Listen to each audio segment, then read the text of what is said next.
I'm Michelle Carney with IdeateTV here at the Dances of Films Festival. I'm with Daniel and Dustin from Solidarity. Welcome. Thank you. Thanks for being here. Can you give a quick overview of your project to our viewers who haven't seen it?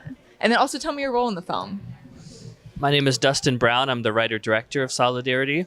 The film is a cross-cultural immigrant story set in LA's fashion district.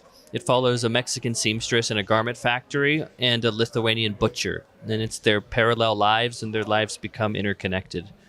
Wow. Okay. And your role in the project? Writer-director. Oh, writer-director. Correct. Okay. My name is Daniel Leighton. I'm one of the producers on the film. All right. Well, what inspired this project? Solidarity started as a short film. Actually, I made an undergrad at Santa Monica College, and then after I graduated from film school AFI, I wrote the feature and I adapted it from there. And the inspiration is really twofold. So the two stories, there's a Lithuanian butcher and then there's a Mexican seamstress. And my wife is a Lithuanian immigrant, and my background is Lithuanian, actually. And so I always wanted to tell a story about a Lithuanian character. And I met Montes Valentėjas, who plays the butcher. And he's a Lithuanian immigrant. And he told me what he went through coming to this country, the type of jobs he had to do, working under the table, what he went through. And so that part of it was inspired by his journey. The other half is played by the incredible Elpidia Carrillo, plays Inez, and she also was from the short film, and I was inspired to tell that story from a good friend of mine was undocumented from Mexico when I was growing up in high school, and I learned his story, and shortly after I saw what he went through, I met Montes, the Lithuanian, and there was a similarity, there was a synchronicity between these two worlds, that even though they spoke different languages, they came from different countries, but coming as migrants to America, there was a shared human experience, and that was the first inkling of telling Solidarity. Amazing. What an important time to tell the story. Was this your first time working together, this project, or? Well, our relationship on this project has been about 5 years now, and so the first and the starting and then finishing of this project, from production to here now, was that 5-year journey. And so when we started, we hadn't worked together, but then as the movie was being as we were shooting more days on it over the 3 or 4 years of production, we actually did do a couple shorts together in the sort of in between. And so you've been working together for years and working on this project for years. Did it really evolve a lot as you were working on it, or did it stay very true to what you originally created? I would say it stayed true to the spirit of it. For the most part, I would say it's probably 85% of what was in the original script, but sort of an unforeseen benefit of shooting it in 4 parts over sort of 2.5 years was that when we were done shooting each bit, we got to sort of look at it and see if things were landing, seeing what needed to be added, seeing if stuff just wasn't working. And that was a great benefit versus having shot the whole thing at once and sort of after fact realizing that, oh, maybe we should reshoot some things. I know lots of studio films or all kinds of films, and even when we went to film school, they told you to reserve a day to do reshoots, show the movie you want, test it, see if there's more stuff you want to add to it, and we just got to do that as part of the process. And so what looked like sort of an obstacle ended up turning into a great benefit for us. Yeah, that's great that you were able to kind of test as you were going. Absolutely. Were there any big challenges that you faced during filming? I mean, making a film, over 10 years was the challenge, so I wrote the script, the first draft in 2016.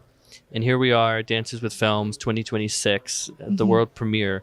And so the challenges of keeping everybody together, keeping everybody on board, believing in it, shooting over several years. And I think it's a testament to the team, to the cast, and everyone believing that believing in the story and believing in ourselves that, there's scenes in the film where, one shot is 2 years earlier and the reverse coverage is 2 years later in the same scene, and so being able to pull that off and make that look seamless.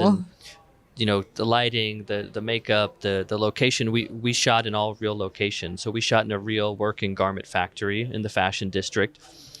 And garment factories are notorious for closing down. They'll close up shop. They'll move.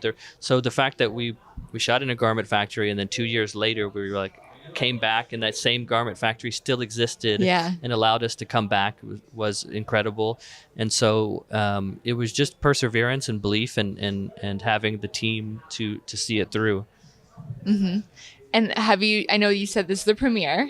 Have you showed this to family, friends, others so far? How's the response been? It's been great. We did do a cast and crew screening a few months back. This is our first public premiere, but we just screened on Friday. So, okay. So we screened the film, and it was incredible. I mean, the thing that's, for me, I would say that's most rewarding is we had some people in the audience that came up to us afterwards. There were some people that came from the Garment Workers Center, which is a nonprofit, wow. and they told me, one of the women told me she worked in a garment factory for 15 years, and she was just so moved, and she was in tears of seeing, this on the screen, and shining light on this story, and that was something that was very important to us, is the authenticity of the world, of these characters and this story, and to hear responses like that really means a lot. I think in addition to people who are connected specifically to the issues that are directly involved in the story, we also had audience members come up and tell us how moved they were without any relation to sort of the cultural backgrounds in the story. And I think what we're trying to tell is a universal story. It's about connection. It's about solidarity. It's about synchronicity. It's about, the trials and tribulations that people go through, not specifically, while there is a focus on undocumented immigrants in Los Angeles, which is, key to our specific story. I think what we're trying to tell is something a little bit more universal. And we hope that the audience for it is not just people who can relate specifically to those stories, but like anybody, hopefully, will be able to see it and sort of understand what we're trying to tell. Yeah, that's really powerful. So what's next for the project? What are your hopes for it? I mean, we are waiting on more festivals, so we want to continue, taking it around. We're in talks now to do some community screenings, partnering with nonprofits and taking it to the community, taking it into schools, creating dialogue, and then also, of course, distribution. Our ultimate goal is to get as many people as possible to see it. So we're shopping it around right now, and we're talking with different companies, and we ultimately want to get it to as wide of audience as possible to share the story. Well, for people who want to see it, support your work, the film, where can they go? They can follow us on social media at Solidarity Film, on Instagram, on Facebook, and our website is solidaritymovie.com. All right. Well, congratulations to you both. We appreciate your time. Thank you so much. And I'm Michelle Carney with IdeateTV.